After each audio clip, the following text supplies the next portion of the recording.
Welcome, everybody, to another episode of Need Some Introduction. In this episode, Sona and I, hi, there's Sona, will be, following up our Mayor of Easttown recap show. We will be recapping Evil, the series on Paramount Plus. But for this first episode, just to give you some context for what's coming and also to refresh your memory if you have watched the show, which is, by the way, still available for streaming on Netflix, the entire first season. We are going to be recapping that entire first season in preparation for next week when we will have the first episode of season 2. And we will be going week to week, just like we did with Mayor of Easttown. We will be going week to week and breaking down those episodes and getting into the mythology of the show. And hopefully digging into these bigger thematic topics that the showrunners are trying to bake into these stories as well.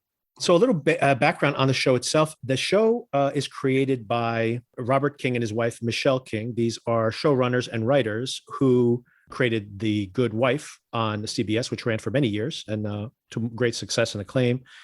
They followed that up with The Good Fight, which we will probably be dipping into also if there's specific interesting episodes of The Good Fight, which is going to be running in parallel, by the way, with Evil, about a week behind it. It's staggered, as there are interesting episodes there dealing with some of the topics in the news. It's really one of those like ripped from the headline type shows. I definitely want to discuss that as well. We could bring it into our discussions in this series, but primarily we'll be breaking down and dissecting Evil week to week. Robert King actually has been writing for many years. I actually believe that they were lawyers because of their fixation or fascination with the legal system in all of their series. But actually, they went to school I think as film majors. They met in school. Michelle King didn't actually write anything for many years. Maybe she was just a housewife while Robert King was getting his career off the ground. He wrote a lot of like really bad horror movies in the 80s and eventually became kind of like a writer for like the Twilight Zone and those type of anthology series throughout the 80s and 90s. And eventually in the 2000s, he started to produce shows. And they've all been pretty much legal dramas until very recently. But just to speak to his fascination, or the couple's fascination, I guess now as well, with genre, immediately after wrapping up The Good Wife, they actually had a series called miniseries called Brain Dead, which was the first thing they produced after The Good Wife. And it was once again, dealing with politics and the news. It was about like an invasion of the body snatchers type invasion of Washington, D.C. So it was once again very comic and the horror inflected, like in this show, The Evil. But it was this kind of horror / comedy / alien invasion show, but basically spoke to the fact that this kind of groupthink that was happening in Washington, D.C. So it was as if, kind of the culture wars we're seeing in politics right now were caused by this alien invasion. So that's their kind of critique of the current culture. But just to speak to the fact that they have this interest in genre as well. And as a matter of fact, right now, they have another miniseries that they produced for another network, I think Epix, and it was called The Bite. And in that miniseries, the story is that the coronavirus comes back, a more virulent strain of the coronavirus comes back, and it basically knocks the country back on its heels. And they're kind of like doing thought exercises of right now, given what we've learned, would we react better to this pandemic or would it be even worse? And that's kind of the ideas that they're playing with there. So just to speak to the fact that they like these kind of ripped from the headline topics, they like to bake that into their shows, and they have a real interest in genre. And once again, maybe the biggest thing they've ever produced that is a genre show is this Evil show. That's a little bit on them and a little bit on the show itself. So before we get going with kind of breaking down the characters and the scenarios, etc., at a very, very high level, the show is basically, the formula is like the X-Files. It's procedural, like the X-Files, where, week to week, there's an investigation that's occurring, and you have the same or similar cast of characters. You have somebody like Mulder, who's a true believer. You have someone like Scully, who is the doubter. And then rather than having this team of technicians like they had in the X-Files, you just have Asif Manvi playing Ben, who is basically their tech guy who is doing investigations, trying to come up with how technology might be responsible for these kind of supposedly supernatural events. So you have a similar structure to the X-Files, although the show in tone is very, very different. So with all that out of the way, Sona, yes, since I introduced you to this show and you were not aware of it. You did. What did you think of it in general? Okay, so I just binge watched the first season over about the last week or so, and I am really enjoying it. As I mentioned to you, I know we try to not talk too much about things ahead of time, but I do feel like I'm a bit handicapped here by not being a Christian, because I feel like there are a lot of references that I might be able to get on a deeper level if I had more of a background in basic Christian principles, ideology, the Bible, all of that. But I do like these characters. I like the storyline. I like the way that often things that seem like they're kind of the case of the week come back a couple of episodes later. They manage to keep everything interrelated, and characters that you think you've seen the last of, or storylines that you think you've heard the last of, actually come back and they're connected to a bigger story. So overall, I'm enjoying it. I'm excited to see what season 2 holds. Yeah, I had the same type of experience that you're describing too when I first started watching it. And the idea seemed interesting, but I'm always one of these people who kind of like, even when the reviews are good early on, and the reviews were very good, by the way, early on for this show, I still have this sense that I'm like, well, I'll wait and see how it is, because, oftentimes by the middle of the season, everyone's kind of like, that's not worth watching anymore. Mm-hmm. But this one not only seemed to kind of pick up steam over the course of the season, then it became available on Netflix, of course, which made it very, very easy to consume. Yeah, so I had a similar experience where I kind of was just curious to see how it went. And by the way, I was used to this kind of what you were describing. They did the similar type of thing with The Good Wife, for example, where you would see like just a case of the week type character. As a matter of fact, Mike Coulter, who plays Dave Acosta, he was like this charismatic drug dealer, but he was, like I said, he became a kind of a favorite on that show, and they brought him back over and over again. So it's kind of a pattern that they follow. Like once something works, they start to integrate it into the show, and I'm sure that will happen even more so in this new season. So to get into the breakdown of the show, in episode 1, and by the way, this is going to be very high level. So obviously we are not going to be able to break down every single episode granularly, because we'll be here for the rest of the week. But nobody wants that. Nobody wants that. Exactly. No one's going to listen to that. So just to take things at a relatively high level. In the very first episode, we are introduced to Dr. Kristen Bouchard. She's a forensic psychologist. She works for the Manhattan DA's office. I actually think it's Queens County, just to be a little bit nitpicky here. Yeah, I think it's Queens.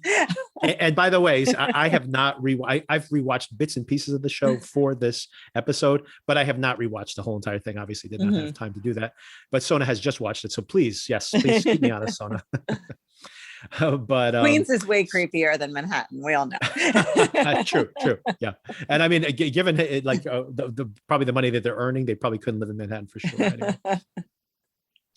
So we find Katja Herbers. I've never seen her before in anything. She's a Swedish, or she's a Nordic actress, by the way. Once again, we have to import people from other countries to play Americans. Is a theme with Mare of Easttown. But and she's obviously trying to hide her accent. Her speech is a little distracting to me, because I am not perceptive enough to have picked up on that. I do find her bangs distracting, as a very anti-bangs person.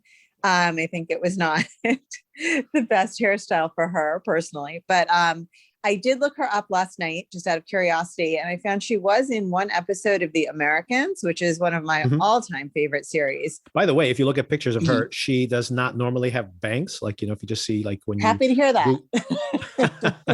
But she looks so different without the bangs, by the way. I find her much more attractive without the bangs. I think they're trying to make her very mousy here, I feel. Yes, absolutely. Like she's really like the personification of mousy, I feel. If you just look up pictures of her, she can look she looks very glamorous. And once again, these are pictures that are cherry picked for her profiles and things. No, but she's still, very glamorous. Yeah. And she looks very glamorous. And I totally believe that, like you said, they're cutting her hair, and they're even like maybe even the way her posture and things, she's definitely hunched over in a way to kind of pinch herself almost. Right? So I totally agree. It's part of the performance. We're introduced to her almost immediately. She's interviewing a serial killer who claims to, be possessed by a demon. She doesn't believe this, of course. And that's basically her role in the show, is to be the skeptic.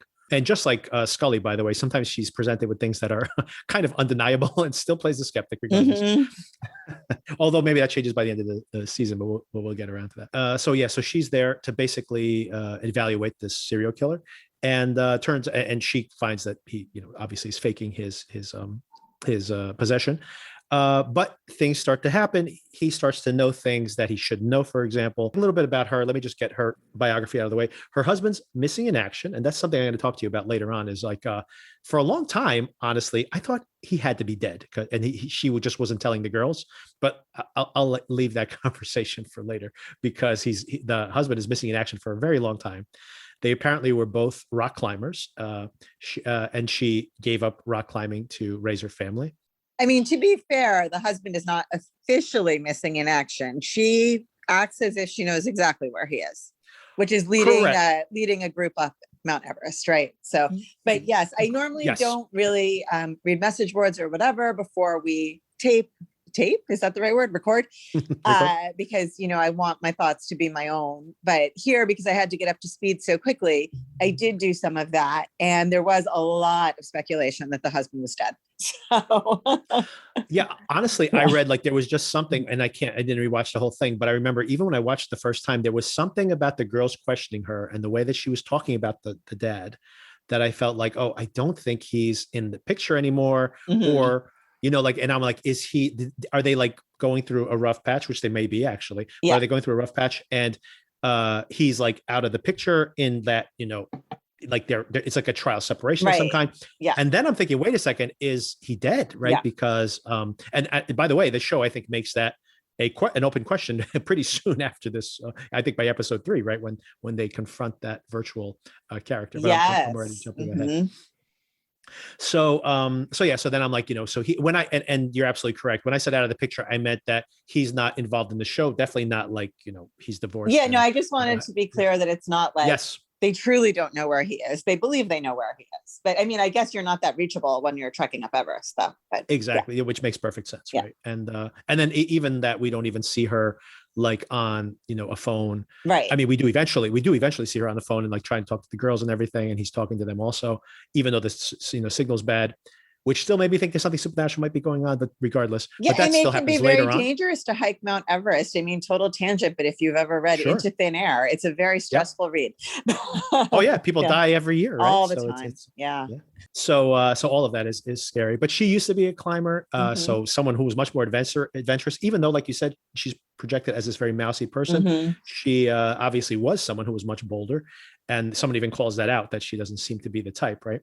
And but her husband still is, and he goes on these trips that he's like, I guess he's paid to be like a Sherpa or whatever, and that is how he makes or guide, I guess you would say. Yeah, I think there is like I know there's so many tangents when you have a conversation with me, but I think there is like a group of Nepalese people that are like official Sherpas. So I don't think you can come from the West and be a Sherpa. I don't think, but yeah, certainly a guide up Mount Everest. Yes. I think that'd be the proper terminology. Absolutely. So so that's some of her bio. I'm sure we'll get into it in more detail.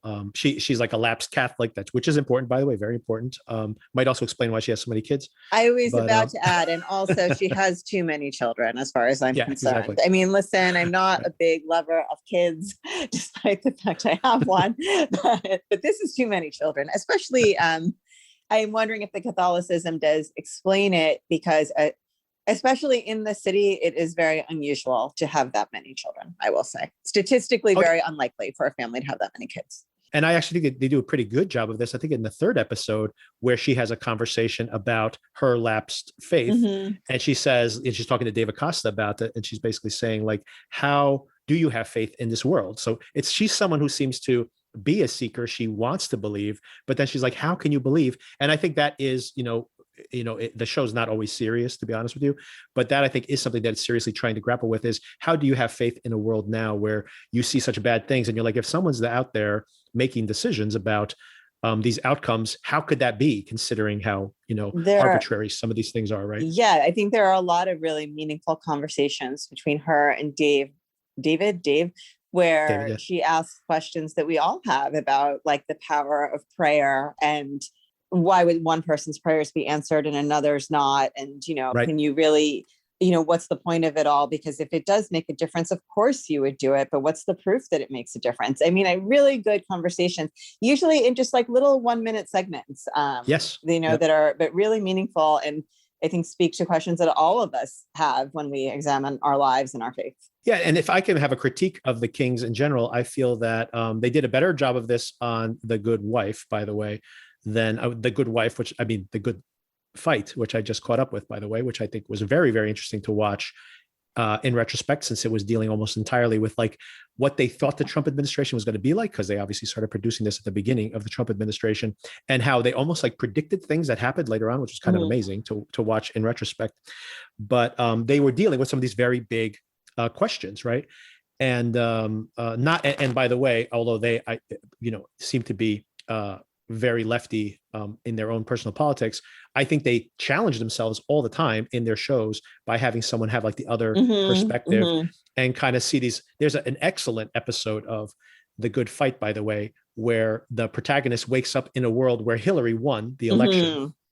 Wow. And they end up having to one of their clients ends up being Harvey Weinstein. And they're like, and she's like saying like, what do you mean we can't have Harvey Weinstein as a client?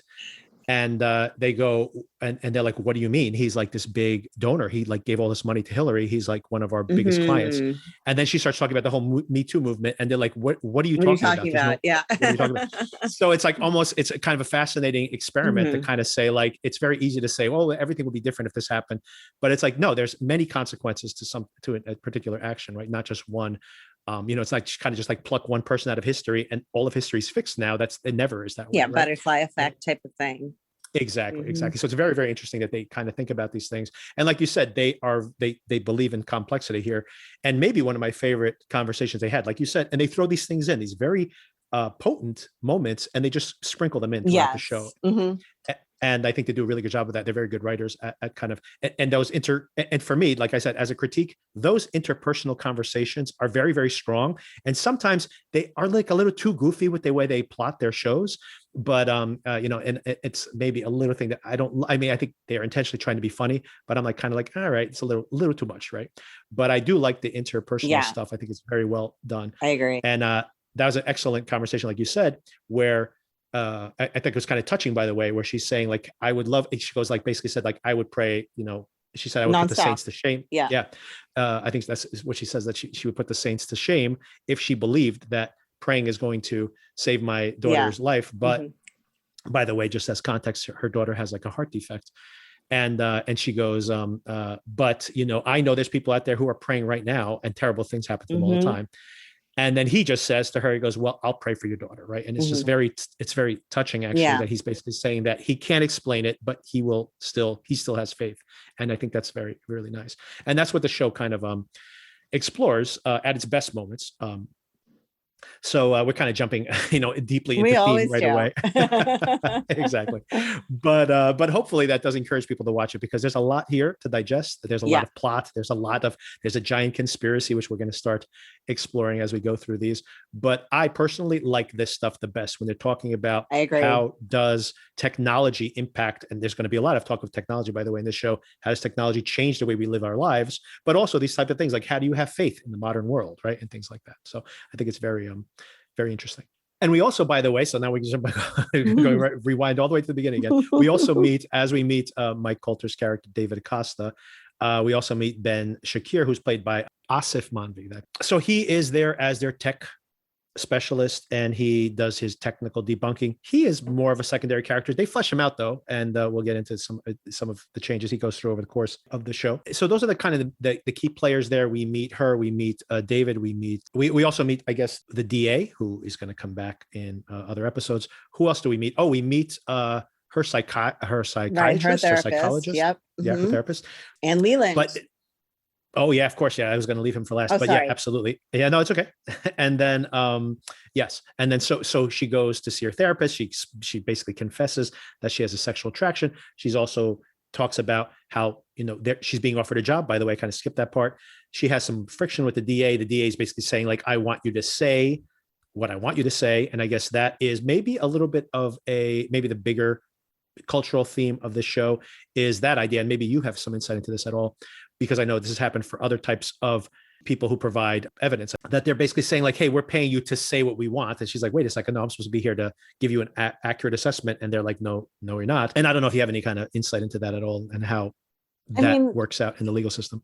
Again, my disclaimer, I'm not a criminal lawyer, but right. I think there is always a dance that you do with your expert where, you try to identify an expert that's going to be favorable to you. You talk about what the case is and kind of make sure they see your side of it. We deal in my practice, there's always a written expert report before any kind of examination, either a deposition or at a hearing. So in the written report, you get a draft and you think like, okay, well, how wedded is he to saying this? Because it's not great for us.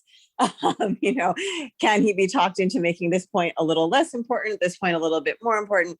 So you kind of are always doing that push-pull of trying to make sure it's the expert's voice and the expert's opinion, but make sure it is also staying on message with your case and the points that you're trying to make. So that's always something you're trying to consider without crossing, of course, any ethical boundaries of putting words in somebody's mouth or having them say something they don't really believe. And yeah, it is always going to be at deposition. The first question is always going to be, what's your hourly rate? How much have you billed so far in this case? Are you getting paid whether you win or lose? So yeah, that's always, those types of issues are always there when you use an expert. And I think also I will say like some experts are known as mouthpieces for certain industries. And I definitely have had opposing experts where you'll hear like, well, I talked to this other attorney and they said that she can be paid to say whatever you want her to say. So of course, our experts are much more ethical, but I have heard that about the other side's experts. That's always the case, right? Our side is totally transparent. And like, obviously, like, and we see some of that here, right? Where, the villain that's introduced later is literally, even after he's implicated in a crime, basically, he's still used as a witness at one point.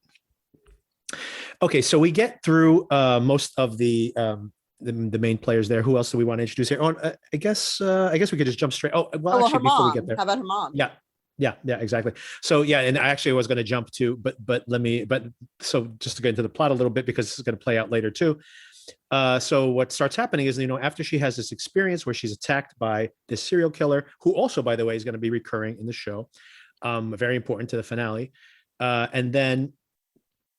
All these things happen, and on top of that, we have so then she has this strange experience. They're talking about potential supernatural forces. She's being a skeptic, and she has a strange visitor in her dream. She has a night terror, basically, where she is paralyzed. And by the way, if you've never seen this documentary about night terrors on Netflix, which I can't remember the name of it, but I'll put it in recommendations at the end. But it is terrifying because only one time I didn't have a night terror, but I had sleep paralysis just once in my life. And when you watch that documentary and people basically say that even being suggested the idea of night terrors or sleep paralysis makes it's like a mental infection. Other people start having it too. And when I watch that documentary, I'm like, oh my God, am I going to start having this experience now? Because this is terrifying, right? I've never had either of those experiences, but I've talked to people who have, and it does sound terrifying. Yeah, so my experience of it, by the way, not a night terror, no night terrors, because people say that, they have the paralysis, and then during the paralysis, they feel like there's somebody in the room. Sometimes they actually visualize somebody in the room. But I had only the sleep paralysis, and it was terrifying. I literally woke up like my regular time, around 6 o'clock in the morning or 7. I was much younger at the time. I was like in my 20s, I think. And I could not move my body. I could only move my eyes. Like I was completely paralyzed. I couldn't call out. I couldn't do anything. And it was very, very disturbing. And I'm like, and I had heard of sleep paralysis, just in passing. I'd heard, someone mention it years ago, like just out of trivia or something. But I'd never experienced it. And then I researched it after the fact, and I was like, wow, I hope that never happens again, because it is truly, truly terrifying. And then I can only imagine when you watch this documentary where people have that experience of being immobilized, unable to talk, whatever. And then at the same time have this sense that there's someone basically looming over them. I'm like, wow, like who? that is like the worst kind of nightmare. And that's the nightmare she has, right? So she has exactly that type of experience. So she starts thinking, is there something supernatural to this? And as a matter of fact, she talks to her psychiatrist about it.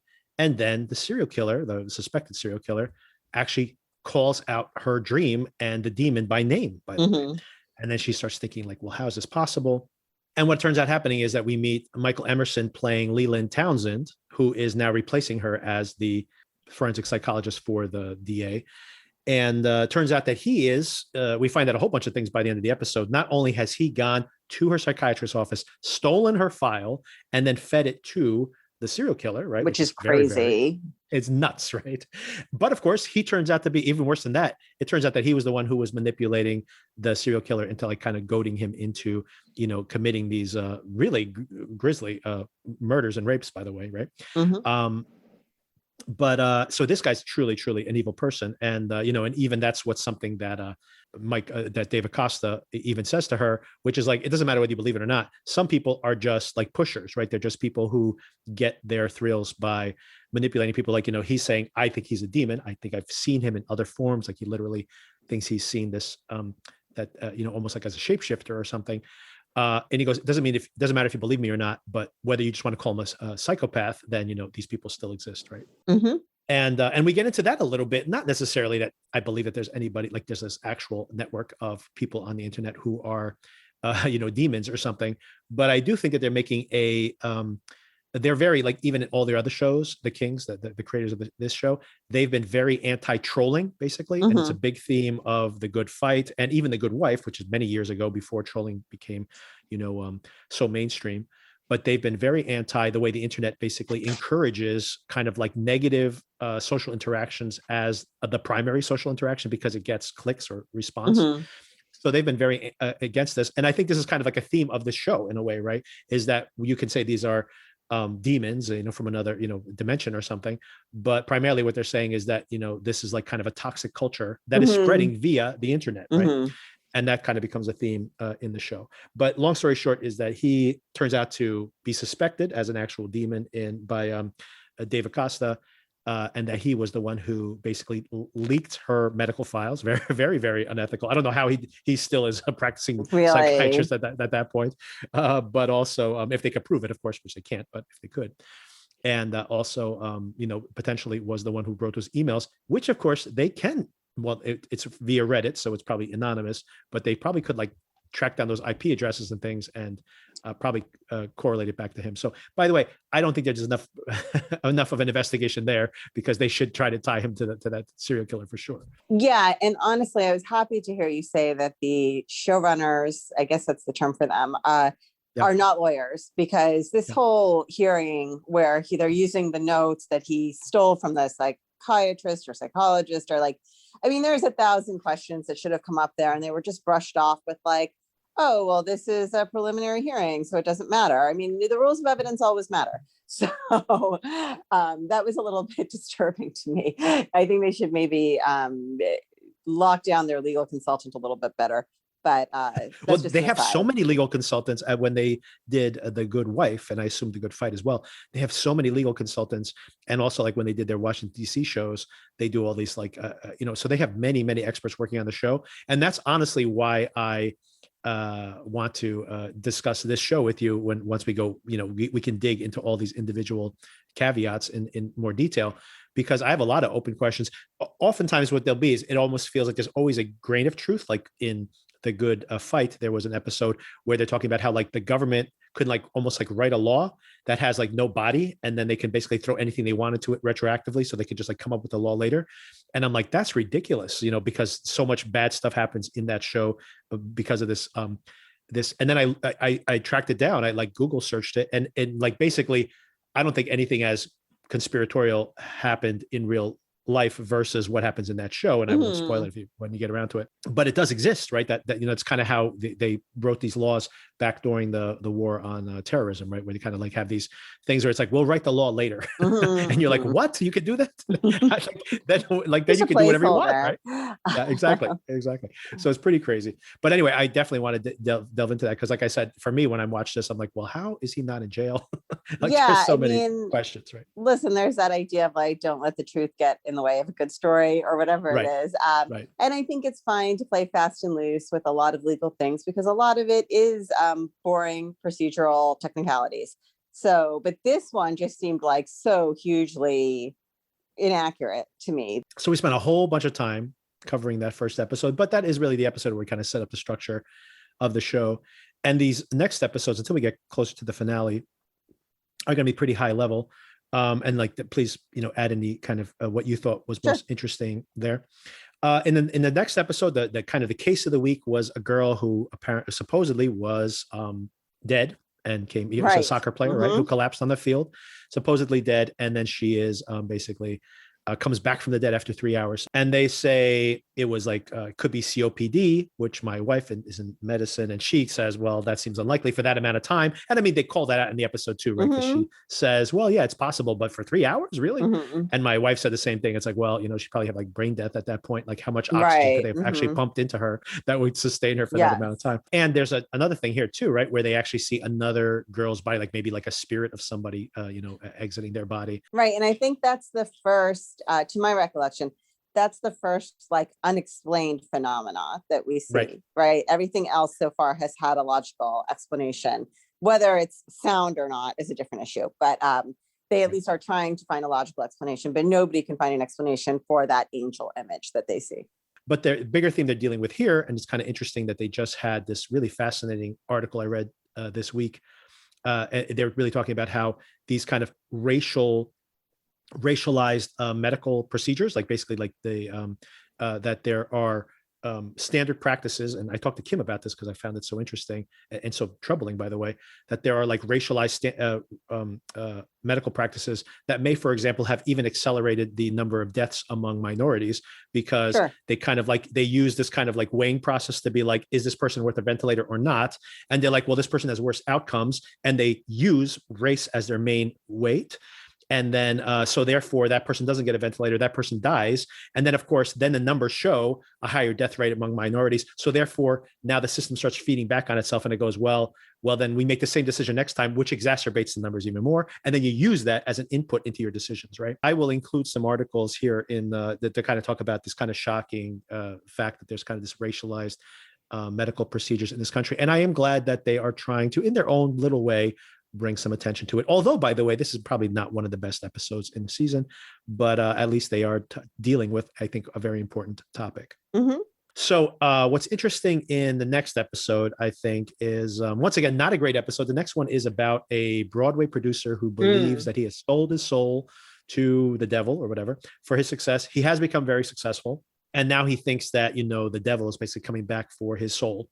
And it turns out, long story short, there's a lot of investigation in this episode, but it turns out that it is actually a hacker who, basically was screwed over by this guy and has like hacked his Alexa-like device. And that it is, and that's what has happened. So he's basically put this virus onto the device, which has been, telling him terrible things and drives this guy to suicide eventually, right?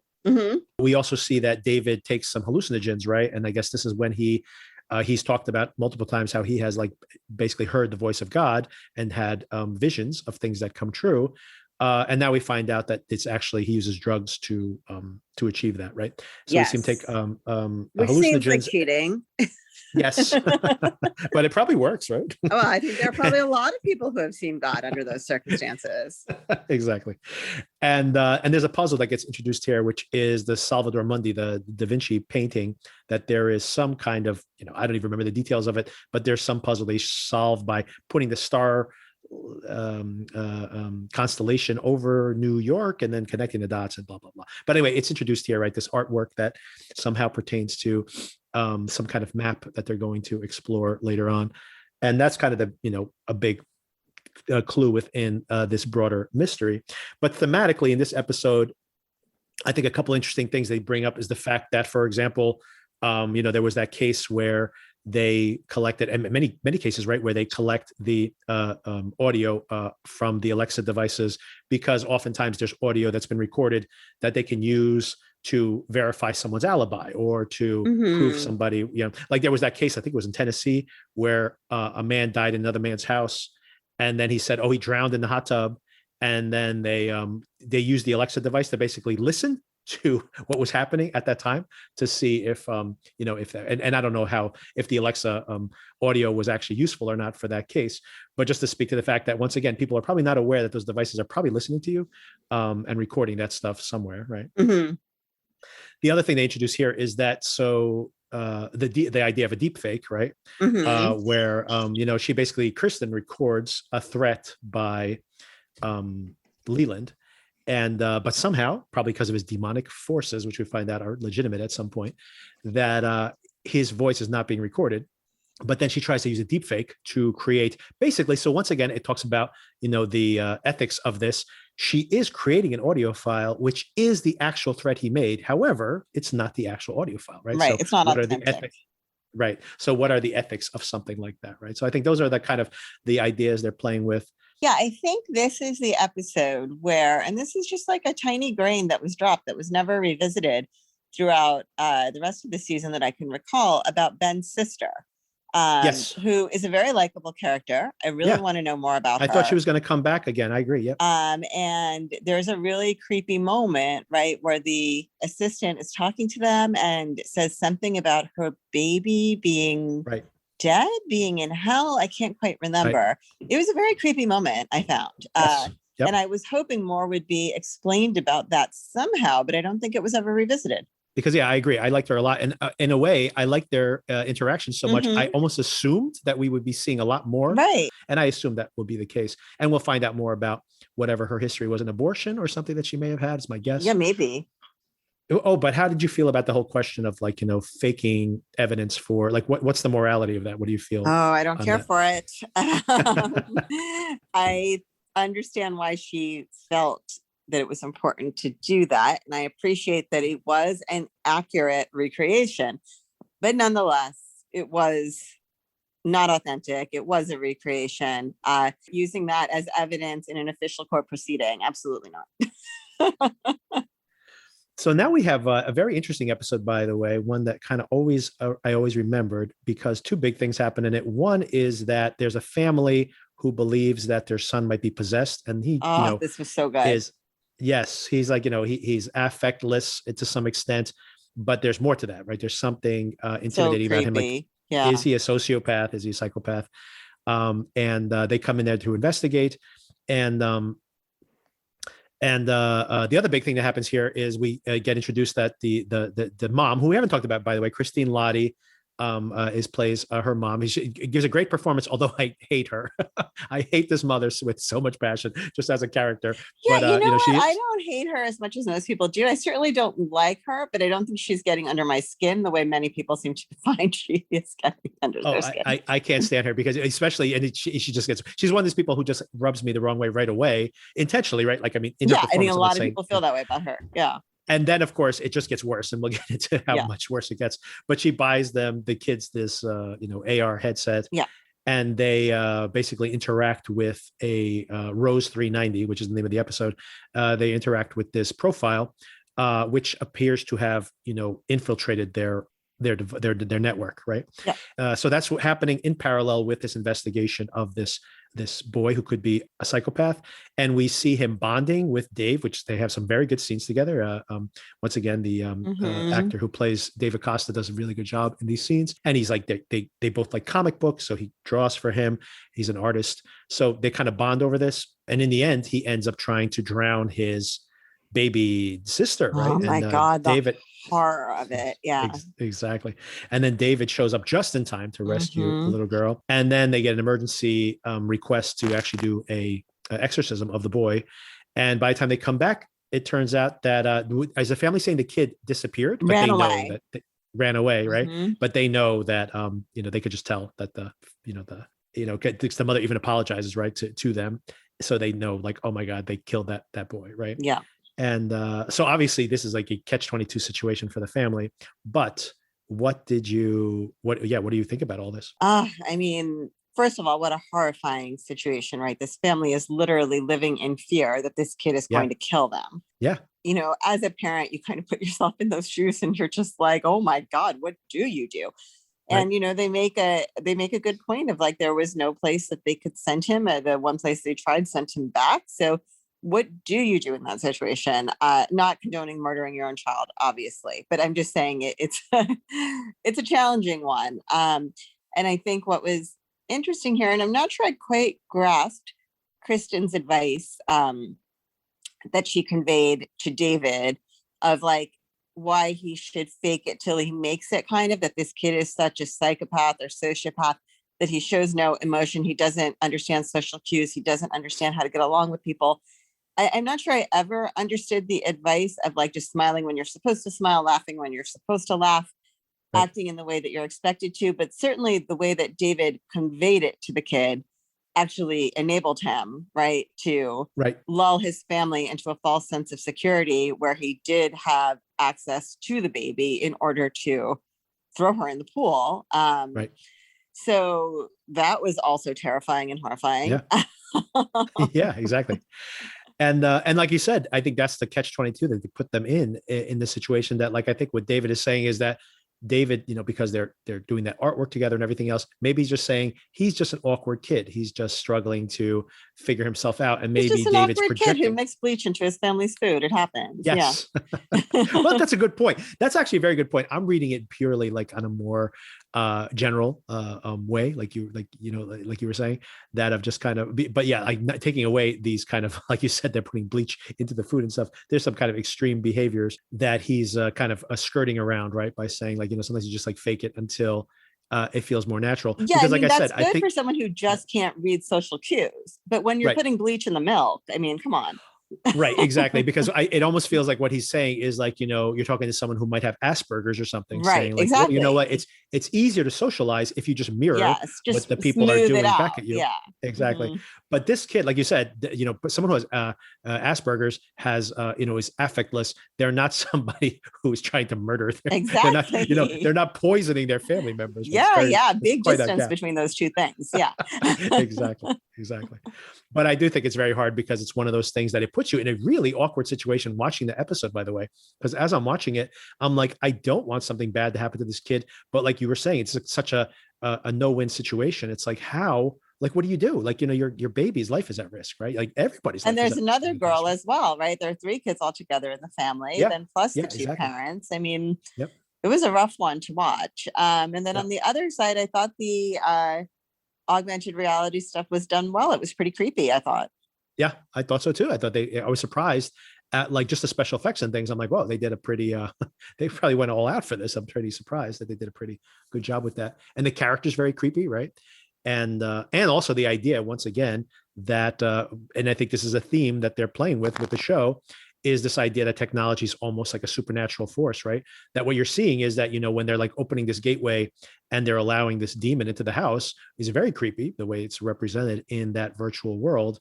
But at the same time, it's just the idea that, like, yeah, your kids are on these devices, they're on their social media, etc. And what are you letting in? What influences are you letting into your home? Yeah. Right? Exactly. Mm-hmm. And it's all happening, like you said. They put on this headset or whatever. They're in the same room with you, and you have no idea what's happening, right? And it's very, that's very troubling, also, right? It's kind of this, and thematically, I think they're tying these two things together about like how much do you allow them to be themselves, and how much do you have to basically say no, you can't.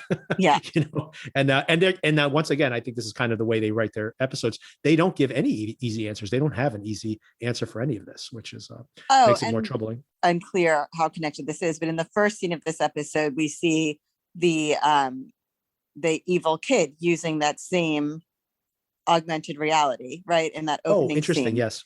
And right. but it's not really clear how those two things connect. But I guess, there's some idea that there's something evil about it that could have affected him. Although given what happens later in the season, it seems like he was evil from the start, perhaps. But anyway, that's what I was going to say, is that's where it's kind of pat in a way. It's very hard. Like if they had, in a way, I think that kind of undercuts their own, what I just said about what's potent about this episode.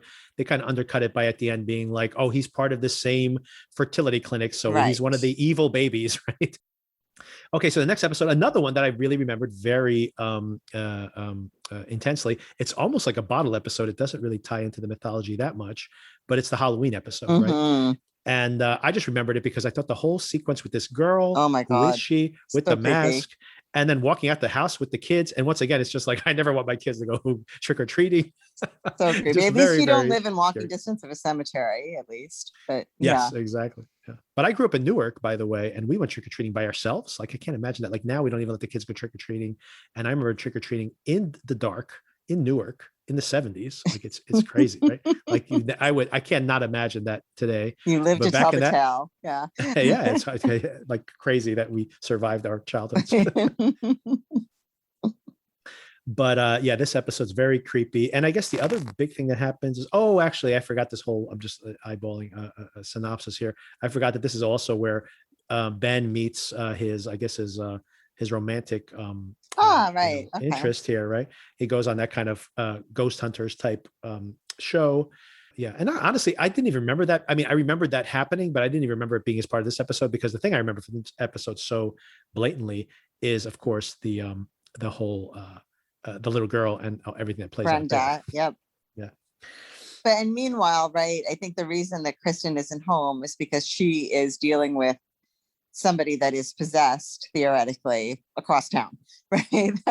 Right. She gets called out, right? Yeah. She gets called out. Exactly. Right. And that's how all of this happened. That well, not how all of this happened, but she wasn't around because she had to go work on this case. Of course, she had her mom, the the terrific babysitter, come by.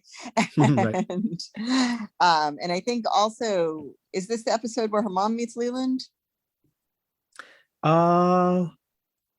I believe it is. Yeah, I think so, right? Because she has Right. to cut that meeting short in order to emergency babysit for these kids, I think. Yeah, but yes, it may be this one, but you're exactly correct. Yes, so David, I'm sorry, Leland, shows up where she is at a bar, and basically, introduces herself to him, and they will start a romantic relationship, which is really creepy. Right, and probably not a coincidental encounter, right? Probably, Oh, absolutely right, not. so. Absolutely, yeah, absolutely not.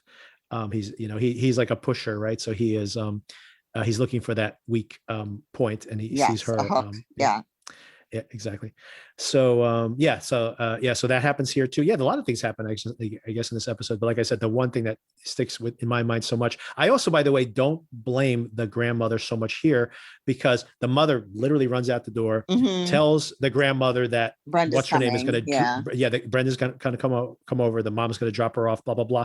She answers the door like 5 minutes later, and this girl is there, and she just assumes that that's the girl, right?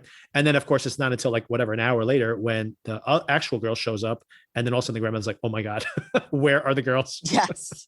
The actual girl, just to be clear, she doesn't show up, but the mom calls and says, oh, sorry, Brenda couldn't make it. She was sick. Oh, right. That's right. That's correct. I knew there was some way where they was giving up, but, stomach drop moment. Yeah, like, oh my goodness. Although, of course, we watched it, and we all knew something was up with Brenda. There's something up, like, yeah, exactly. For sure. The camera floating, like we never see her face. Yeah, it's very creepy. And also, by the way, very well done. There's the way that, the camera kind of follows her around, and and yeah, she's a very, very creepy kid, by the way, very creepy. Yes. Okay, so that's the Halloween episode, and like I said, it's kind of almost like a lot of things happen, but they're not. It almost is like a standalone episode, just because that part of it is so creepy.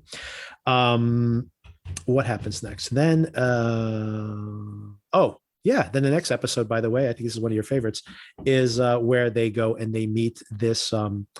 Is she a Chinese immigrant that they think I think Chinese, yeah.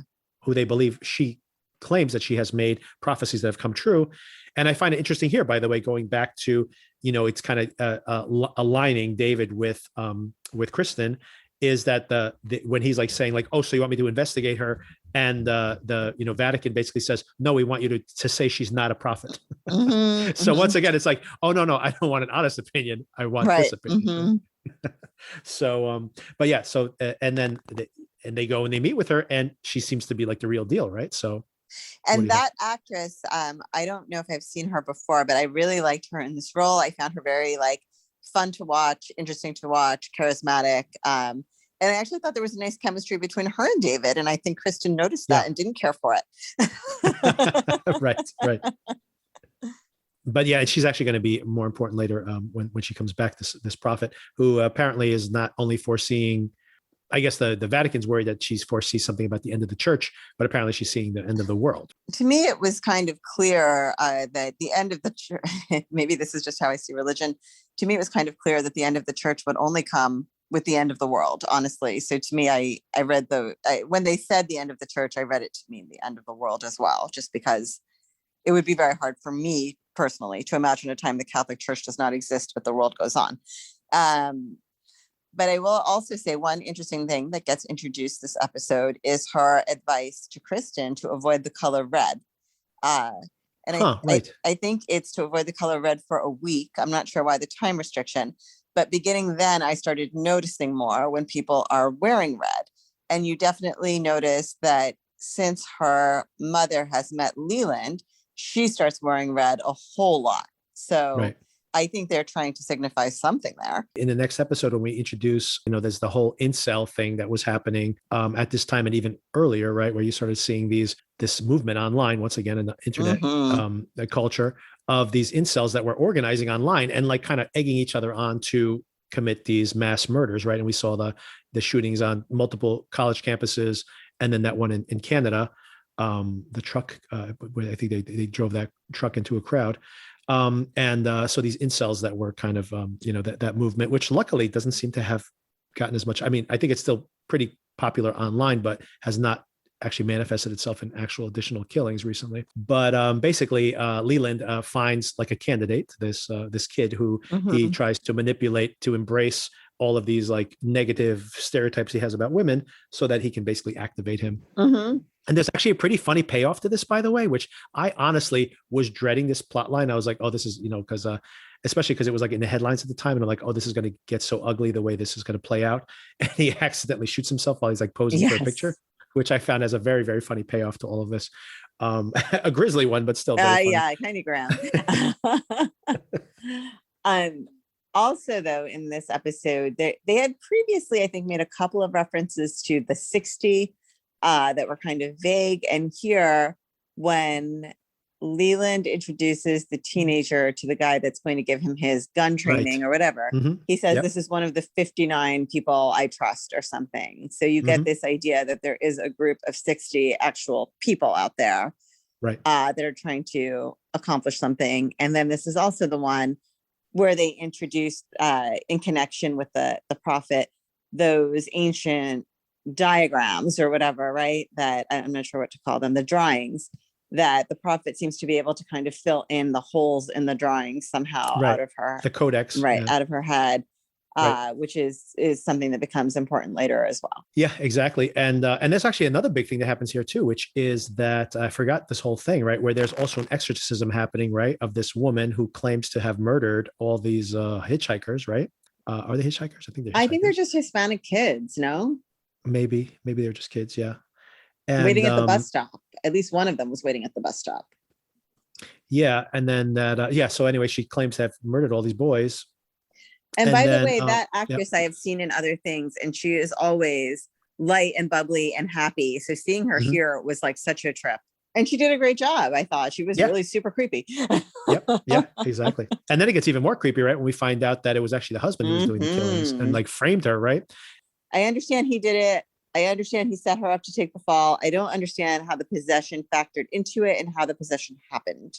Yeah, I don't know I don't know either. I think that there was something to do with the fact that she was covering up the crime that made her that way. So I don't know if there was an actual demon that was doing it to her or maybe the demon was keeping her quiet and she was trying to like tell the truth or something. And that's what was causing the, her to have this episode. I don't know exactly, to be honest, but and then so then at the end of this episode too, we find out that David sees one of the symbols of these 59 or whatever, and he recognizes it because his dad uses it in his artwork. Dun right? dun dun dun dun dun. Right, which turns out to be a red herring, by the way. Yes, but because I was very interested, most by likely. the way, and not 100% a red herring, but yeah, most likely.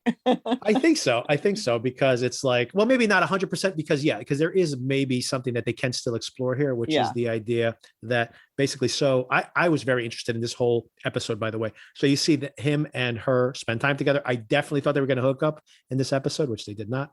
But I really thought that's what they were setting us up for. And then also that, they go out. Yeah, by the way, I think her husband's been gone for like less than 6 weeks at this point. So I don't really know what kind of wandering eye this lady has that she can't make it 6 weeks. But I guess maybe he's gone all the time. This is just the most recent trip. But whatever, that's my own moral judgment on Kristen there. Yeah, I assume that's the case, right? That he's always going on these kind of trips because to be able to live in Manhattan on, whatever she gets paid. Queens, Victor, Queens. Queens, of course, Queens, which is even worse. But it is a full-on house, which, is something. Yes. So under the bridge, but under the train, but nonetheless. Right. He seems to be living it up. His dad seems to be living it up. He has this kind of like commune that he's got out there. And I was really curious to see, like, what is this going to be? Like, is this going to be some kind of, and I guess it is. I was going to say, like, it's going to just kind of like introduce us to some other aspect of the supernatural, but more of like almost like a pagan type of element of this, but it turns out to be a lot of the stuff we see is, they take these hallucinogens, they see visions of stuff. Yeah. But in the end, it turns out that, the dad's not some evil guy.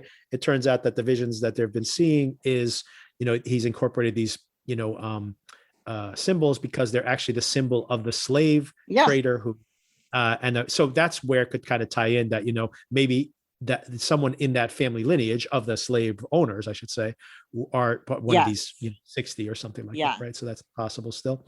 But this was interesting. They tried to bring in a little bit of this history of slavery in the country. I think that's a little more than you can do in this limited amount of time.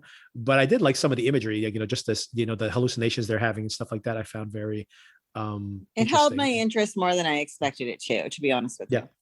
Yeah. And like I said, but then I kind of felt like at the end, like, oh, that's it. Like, that's how it ends, so. Well, let's not leave out, just as we're talking about the hallucinations, the most remarkable thing about all of it was that crazy birthing scene in the cornfield. Oh, yes. Oh my God. The ghoul being brought, and you're like, what is that? Yeah, exactly. That is, yeah. I mean, that's why I was saying, like, a lot of the imagery was so evocative. Like, that's a perfect example of it.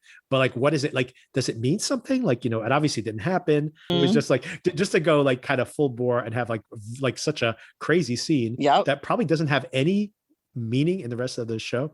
Anyway, but it's still is memorable. And of course, the most important thing that happens here is that her husband shows up in the very last moments, right? Well, probably just in the nick of time to prevent infidelity, possibly. Yeah. So what happens in the next episode? The episode's actually called Exorcism Part 2. So I guess it is actually the woman who was exorcised in that Halloween episode is now suing the archdiocese, I guess. Yeah, it's essentially like a med malpractice claim, right? Yeah, exactly. And that's what it turns out to be, right? Because it turns out that her permanent injury was from the medical attention she received afterwards, right? Rather than we find out a little bit more about David in the past, that because woman who's defending him, right? Right. And the woman who's defending him was his former lover's sister, right? Right. So now we know that Julia, his former fiance, is dead. Did we learn how she died? Because I missed it if we did. I don't think so. Julia's dead. This is her sister, the lawyer, who is, I like this actress a lot. She was in Hamilton. She was excellent. Yes. So that was fun. It was nice to see her there. And I think she does have chemistry with David, I felt. Yes. Yep. And is this a scene where I think there's one of the episodes that ends with the two of them just like kind of sitting across from each other, and they kind of cut away, like they basically end the scene there, and you're kind of like, oh, it's like this guy, will they or won't they? Yeah, it's going down. Yeah. Yeah, exactly. Or I assumed it was going down, and it turns out it did, right? Because eventually there's evidence of that, right? Yeah. And so we find out about David that he is a former sex addict, right? Yes, and right. Drug addict also. Drug addict, yeah. Yeah.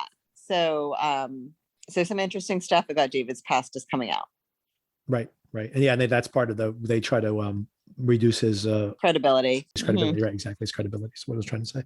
So the next episode is an interesting one because it deals with something that I find really fascinating. I don't think the episodes are totally successful, but I do find this topic really fascinating, which is the topic of mass hysteria, right? So this is where we see this like social media influencer has a subversive signal in their content, and is basically making these girls start to sing this song, right? And then eventually like actually stabbing their cells in the ears, right? To make the music stop, right? So this is very interesting, but I think you've probably heard of these type of things. There's like the dancing, there was a dancing plague, they called it, in like the 1800s, where girls started dancing, and then one started dancing from another. And it's usually teenage girls, by the way, that fall into this mass hysteria. So it's something very interesting that this is something that's somehow programmed into us. At first, people thought it was so funny. They're like, well, why don't we have some kind of a dance contest to see who can dance the longest? And these girls kept dancing and dancing until they started to die. And then all of a sudden, then it was obviously problematic that these girls were like, basically dancing themselves till exhaustion. So that happened a long time ago, but there's been more recent ones in Mexico.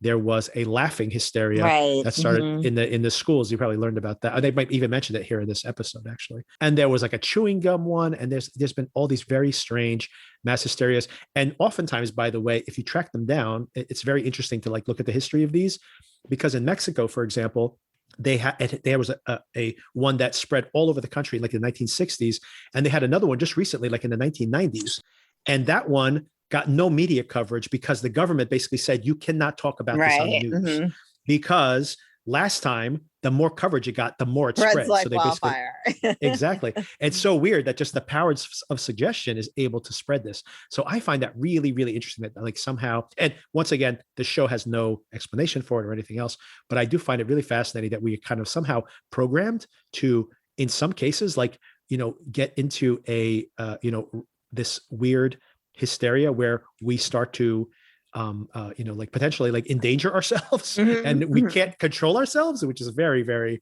scary concept to think about. In this case, it turns out to be, mass hysteria is a legitimate, true topic, and it's fascinating. If you're curious, you should definitely look into it. There's kind of these things that happen in pockets all over the world.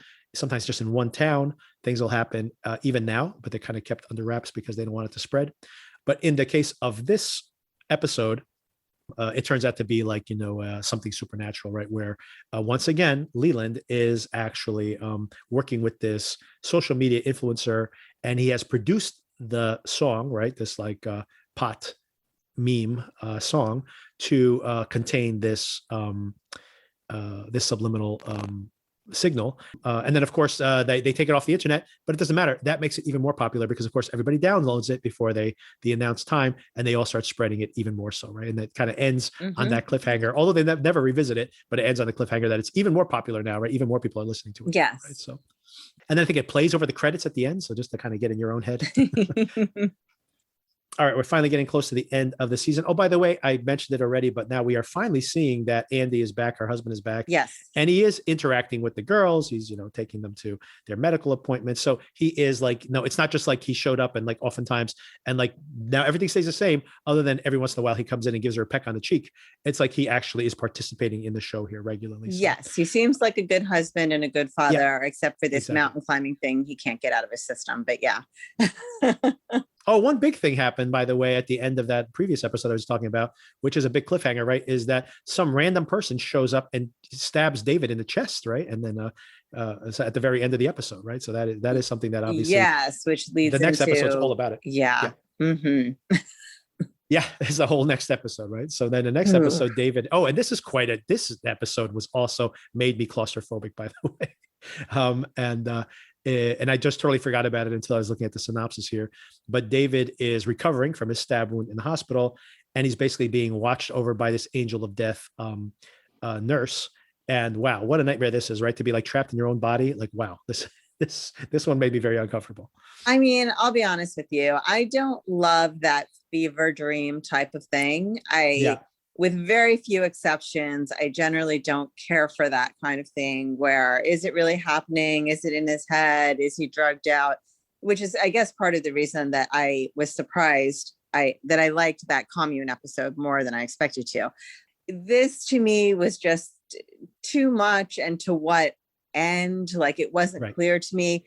There were certain things that were still not resolved at the end. Like, what was the role of that priest in the whole thing? Was he real? Was he not?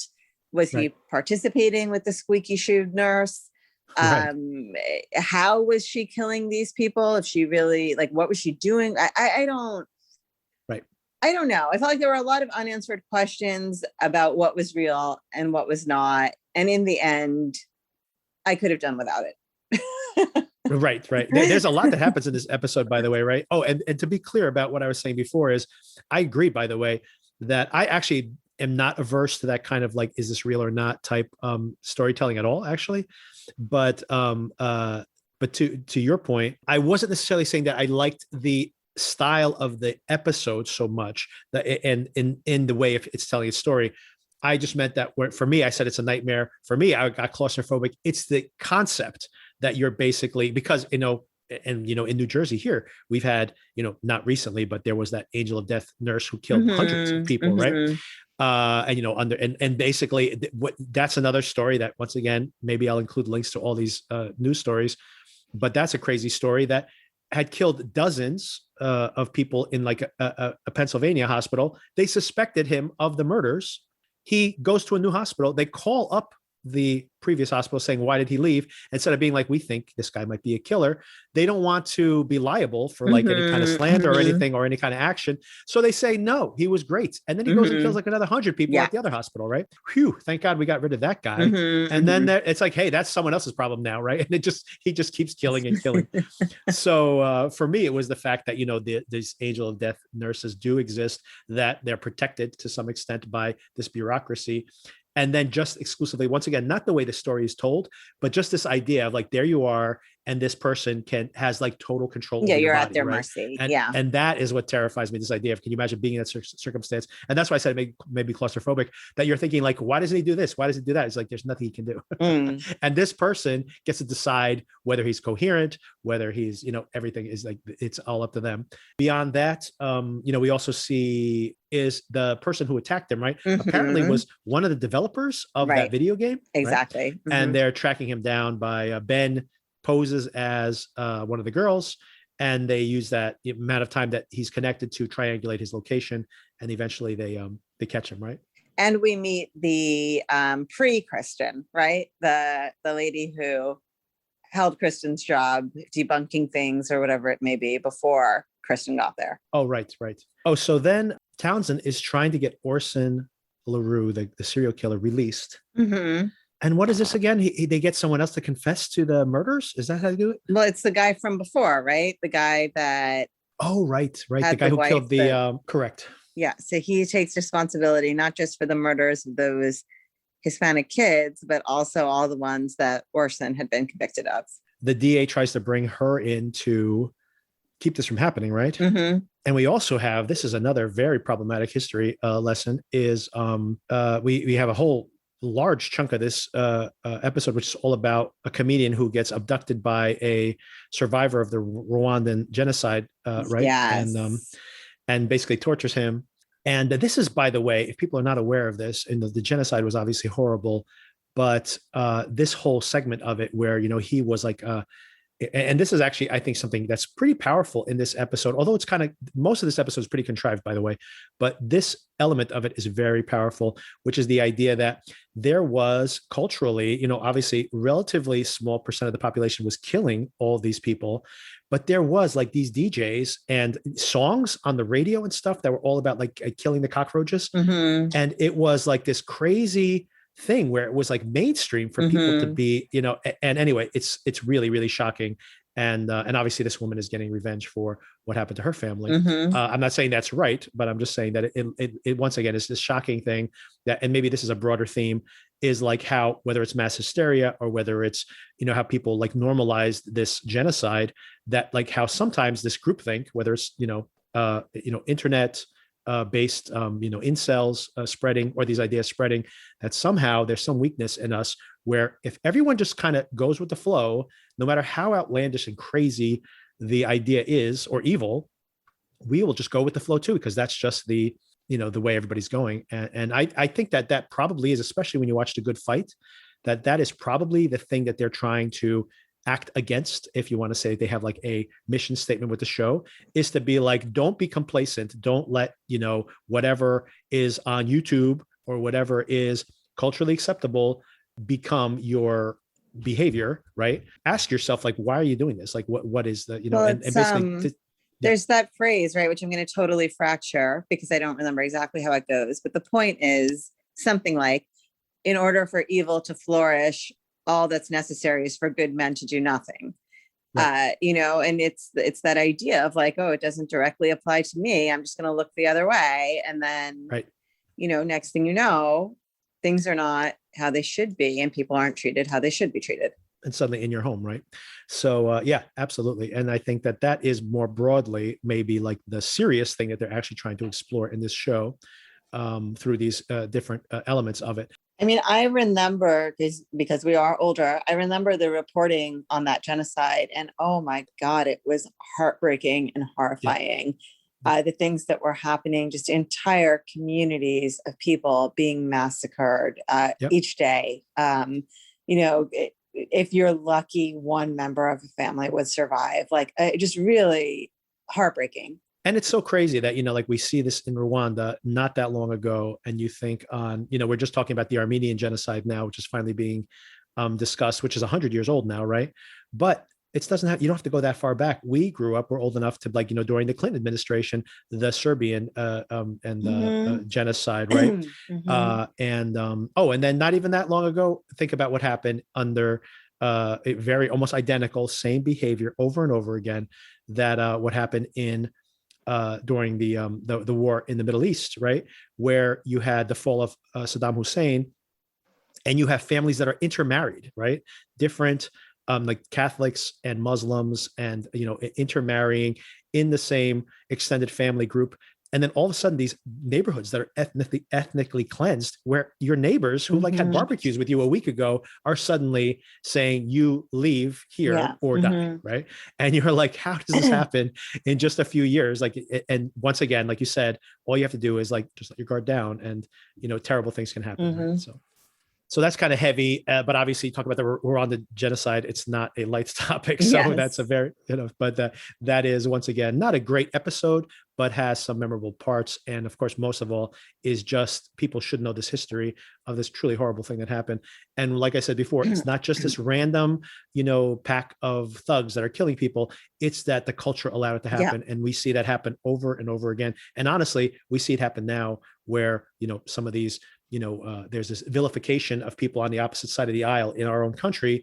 And then all of a sudden there's these completely outlandish made up stories on the internet, and people at our PTA meetings and stuff are saying these things as if it's gospel truth.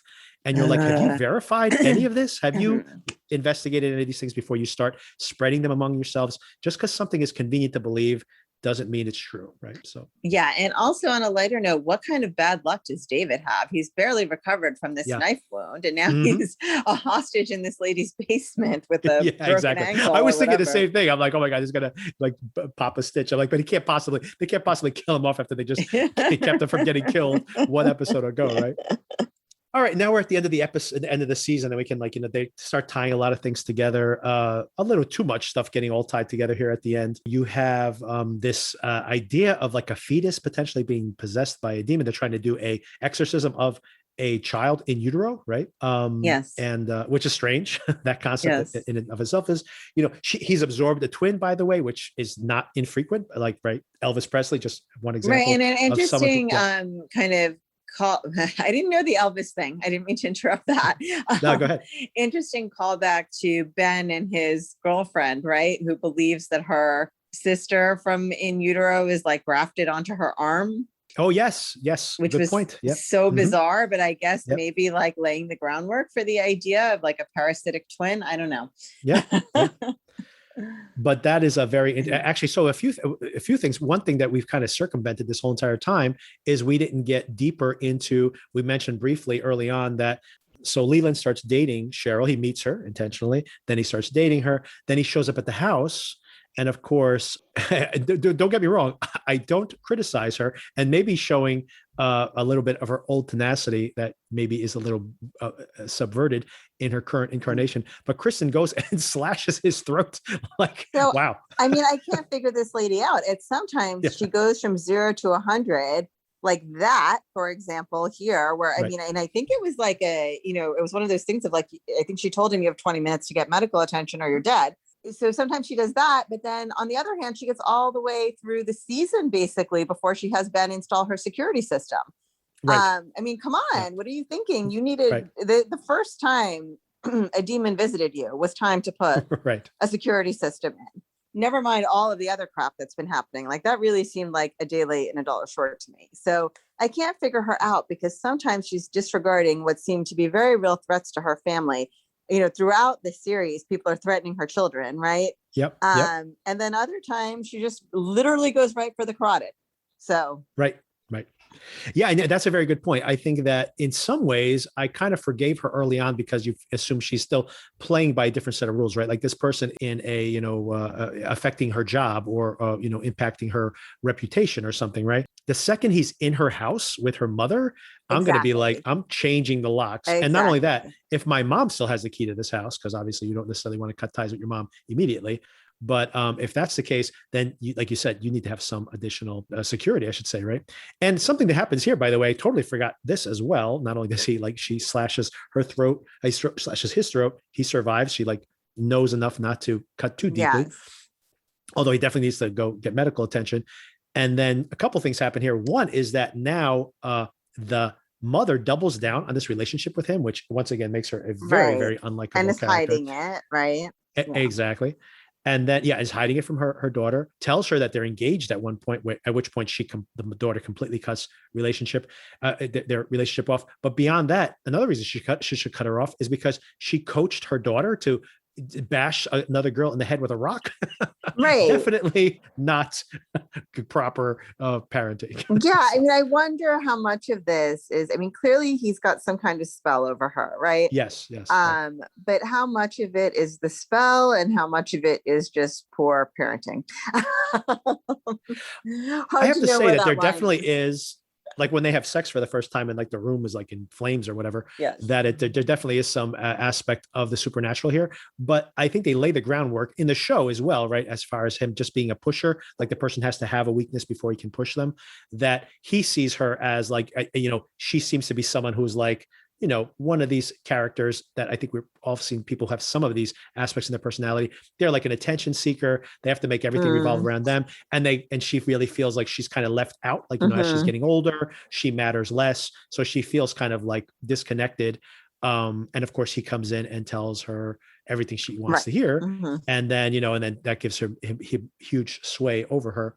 But I think that I think it's a combination of both. There definitely is something supernatural there. They're definitely not even playing, hinting around that there's not, but that she has to have like some core weakness before he can infiltrate, right? Yeah. And one last thing is, like, you already hinted at it now, but like, so not only has she had, Kristen, visions of this demon, and we see another vision of the demon in the very last episode, which we're going to cover in just a minute, but we literally see, this is a very funny scene, and it's so bizarre, but you basically see Townsend is like so mad at her because she basically called him out. Yes, I know who that was you a are. great scene. You're basically like an incel, and you got angry and you want revenge, and this is all a big act you're putting on, and you're just don't worry, and I'm going to tell everybody who you really are. And she gets like really like cowering at this moment, like kind of revealed for who he really is. And he goes to talk to his counselor, who's a demon, like a flesh and blood demon with horns and fur.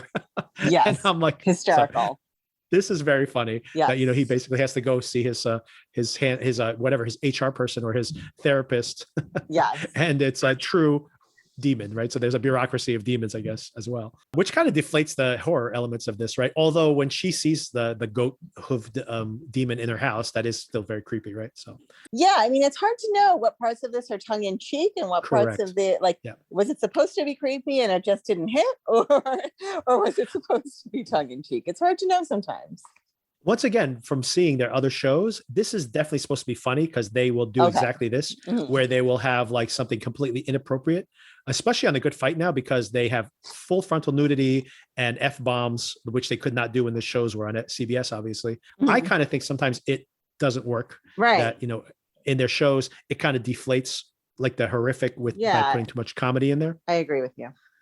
But it is definitely their tone. It's what they like to do. So, okay. So now we're at the final episode. We kind of caught up on that. I did definitely want to set that context with the mom, because that is obviously a very big thing that we didn't mention. Oh, so LaRue is released from prison because the other killer claims to have done the killings, and this guy was just fantasizing online, which makes me think about that cannibal police. Do you ever remember that story where he got arrested? Yeah. So anyway, just he's basically saying, hey, or like, hey, Arnie Hammer is maybe a better example right now, right? It's just like, hey, it's just fantasy, but it's like, well, even then. But I mean, we don't believe that for a second, right? We know LaRue was actually the killer. He is definitely threatening her by knowing where she lives, and of course, like you said, she has to get a security system now.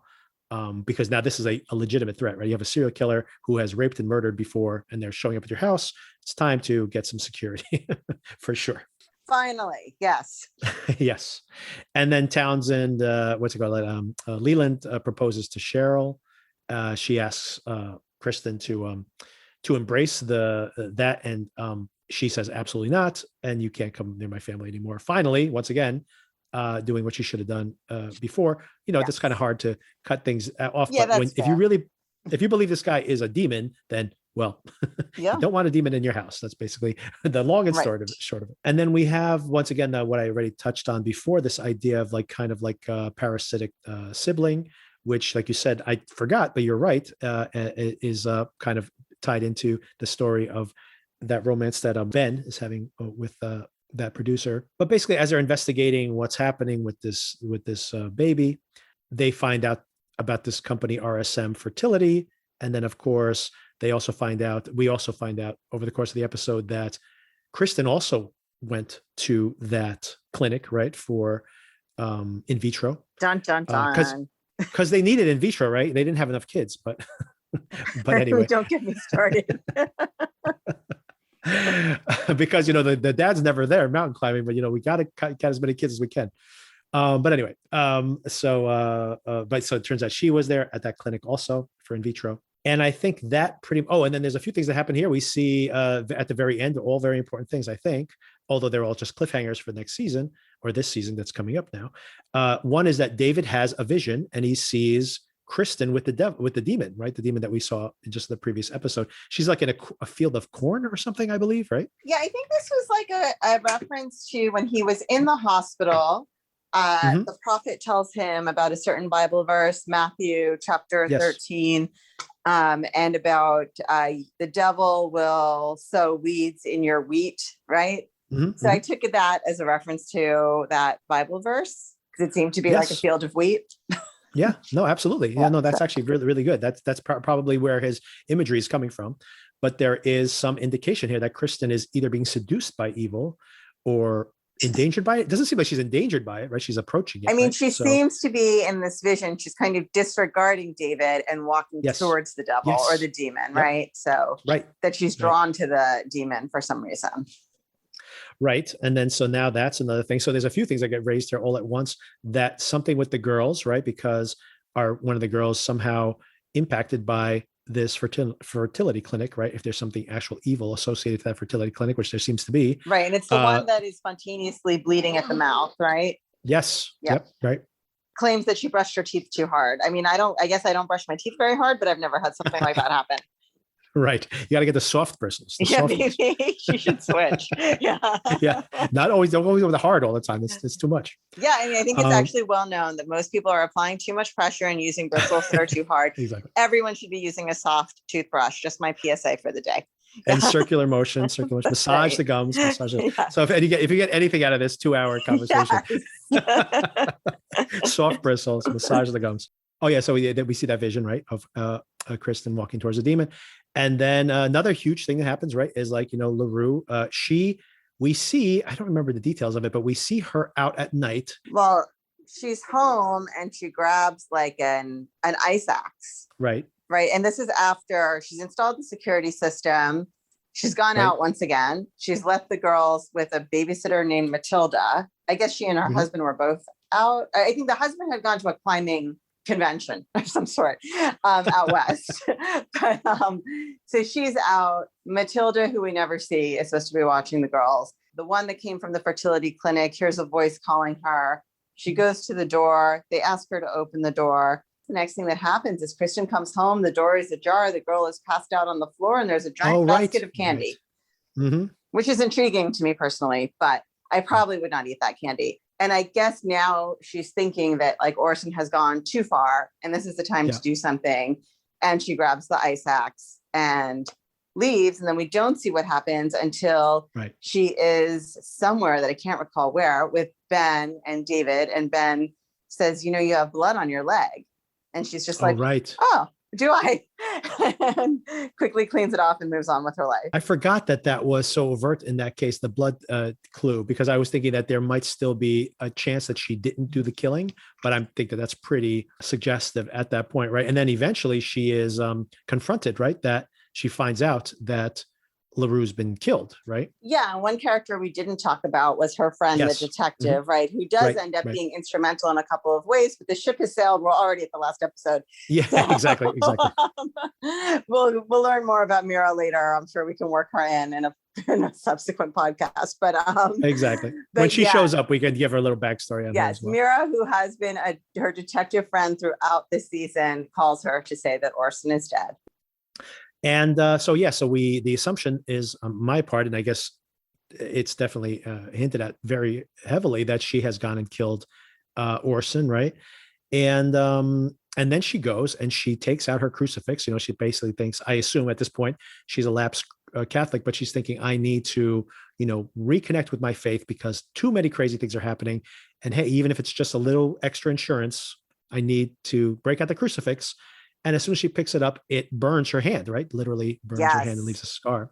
And then that is a question there of, once again, with these three things, she probably committed this murder, the burning of her hand, and David seeing her drifting towards evil, that it's like, what's happening to her internally, right? And that's how it ends. That's the end of the season. We covered this whole thing in about an hour and a half, which is not too bad considering. Mm-hmm. Considering, yeah. Considering how much ground we had to cover. Yeah. And like we're going to trim out a lot of those digressions, so it'll probably be even shorter than that. But hopefully everybody out there, you get to catch up on the series. It's still on Netflix, very easy to binge. The next episode is coming on June 20th, and we will be recording that same day probably. So we will have something out by the 21st, I believe, for you to listen along if you're curious. It's on Paramount Plus. I mentioned before some of the reasons you may want to get Paramount Plus. Not only this, but all the Star Trek shows. Wasn't Joel a big Star Trek fan? Am I remembering that correctly? Yes. Yep. So there you go. Right, you can watch the Picard show. I will let him know that. There you go. He missed it. He can binge the whole thing now. Oh yeah, you can watch Star Trek shows like Joel will be watching, I'm sure. You can watch and all those blockbusters. Like I said, Quiet Place 2 is coming out in just a few weeks. That the new Top Gun sequel and the Mission Impossible sequel are both coming out this summer and will both be available on Paramount Plus as well. So good reasons to watch that, and then you can watch along. Like I said, 1 week from today, there is going to be a new episode. From what I can see here, there's 9. There's only 9. So they'll be running from June 20th through middle of August, and we will be recapping them here. And I hope you all listen along. Did you have any recommendations before we wrap up? Oh, sure. A quick recommendation that I thought of, because I know you are recapping Loki, which is not my thing at all. However, I saw that Tom Hiddleston is in it. Yes. And I really love The Night Manager with Tom Hiddleston. I only saw one episode of that. I should catch up on it. I loved it. I thought it was so compelling. Really fun to watch. Hugh Dancy is in it as well. And a really striking blonde woman whose name is completely escaping me. But she's great. It's a kind of like a 1-season show, kind of like Mare of Easttown, I think, although Mare of Easttown might get another season. And I really loved watching it. I really enjoyed it. I thought there were really great performances. It was very dramatic. So yeah, that's my recommendation for this week. And I think it's on Amazon Prime. Oh, you're thinking of that really tall actress, Elizabeth Yes, she's Debicki, quite tall. right? Yeah. Yes, she was just in Tenet, just to connect all these different things together. Elizabeth Debicki was just in Tenet very recently. Thank you. Yeah. And and also I forgot this, The Night Manager, which is based on a John le Carré novel. Mm-hmm. Hugh Laurie, by the way, you said Hugh Dancy. I said Hugh Dancy, who I also love, but yes, I meant Hugh Laurie. Yes, well, but very different people. Yes, very quite different. ages. House is in it. Okay. Yes, it's a House, exactly. But also, it's created by Susan Beyer, by the way, who is she's like a Swedish director or something, and she's very good director. I think she's one of the few women to have been get her have a foreign film nominated for best foreign film. Or maybe I did not know that. But anyway, she's a very good director. So very curious. I did, and like I said, I think I watched one episode of that show, and I always have this issue with le Carré. His material is very slow. It is slow. So it's definitely a slow burn. Yeah. I should catch up on that. Yeah, I really enjoyed it. Throw a quick recommendation if you like Tom Hiddleston. Like Sona mentioned, I'm doing the Loki recaps also. Those just started last week. Episode 1 was terrific. I loved it. Have not liked the first 2 MCU shows very much. Loved this so far. Only 1 episode in, obviously. So, hey, we don't know yet. But I've heard some of the critics had got screeners. They saw the first 2 episodes and they loved both episodes. So I'm very excited to see what happens this week. I'll be recapping it on Wednesday. So stay tuned for that. If you're listening to this, you can watch both shows with us. And so once again, Tom Hiddleston. So recommendation, if you've never seen it, a vampire movie called Only Lovers Left Alive. And it is like, it's a really, really great film. If selling it as a vampire film is like kind of a misnomer in a way, it's him and Tilda Swinton, which are two very, very striking people, especially as vampires. So they're a couple of vampires that have been living apart, actually. They're kind of like in a long separation because they've been alive for hundreds of years. And they reunite, all shot in Detroit, which is very interesting to see Detroit, at this point in time. And Jim Jarmusch, who I'm a big fan of, has this kind of tone to his movies. Very slow, once again, very slow paced, but it's really about his fandom, his like love of things. And these are like vampires who kind of feel like, oh, the world has changed so much and all these things we loved are not around anymore. And it's almost like Jim Jarmusch kind of reflecting on his own, kind of being like a hipster 40 years on, basically, right? And anyway, I really appreciated it. I love their talk about like, how culture is changing and how they feel old but young at the same time. And it's something that I really resonated with. And it's just beautiful to look at. And it's very slow. And it's just a lot of people in a room talking. There's only 4 or 5 people in this whole movie, Sona. So you might appreciate it. I love that. Exactly. And it's, like I said, really beautiful. His performance is great. Tilda Swinton is great, as she normally is. Anyway, they have like this kind of really interesting chemistry. And I really like that one. So if you haven't seen it before, definitely recommend it. And and check out our Loki recap shows. That's about it. Cool. All right. I can't wait for the next one. We will see what the next season has in store. What's the bigger conspiracy? We'll find out. Yep. Can't wait. Right. Okay. Thanks a lot. Talk to you soon. Take care. Bye.